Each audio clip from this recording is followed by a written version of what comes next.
வெங்காய சட்னி செய்யலாங்க. அதுக்கு ஒரு பெரிய வெங்காயம், ஒரு 4 பல்லு பூண்டு போட்டுக்கலாம். வர மிளகா ஒரு 3 மிளகா கிள்ளி போட்டுக்கலாம். இது நல்லா வதக்கிடலாம். வாசம் போகிற அளவுக்கு வதக்கி எடுத்துடலாம்.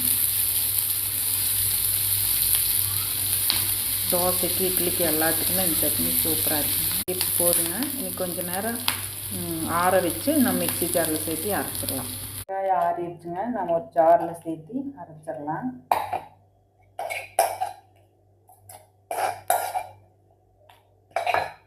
உப்பு, புளி இனி சேர்த்திடலாம். இதில் புளி சேர்த்திக்கலாம்.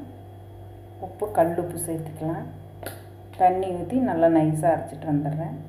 அரைச்சாச்சுங்க. இதை நாம் ஒரு கப்பில் மாற்றிடலாம்.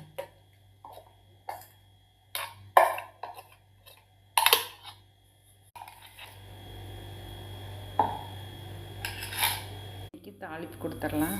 கொஞ்சமாக கடுகு, உளுந்து பருப்பு, கொஞ்சம் வரமிளகா, கருவேப்பிலை, கொஞ்சமாக பெருங்காயத்தூள் சட்னியில் கொட்டிடலாம். இந்த சட்னி சூப்பராக இருக்குங்க தோசை இட்லிக்கெல்லாம். அவ்வளோதான், சூப்பரான வெங்காய சட்னி ரெடி.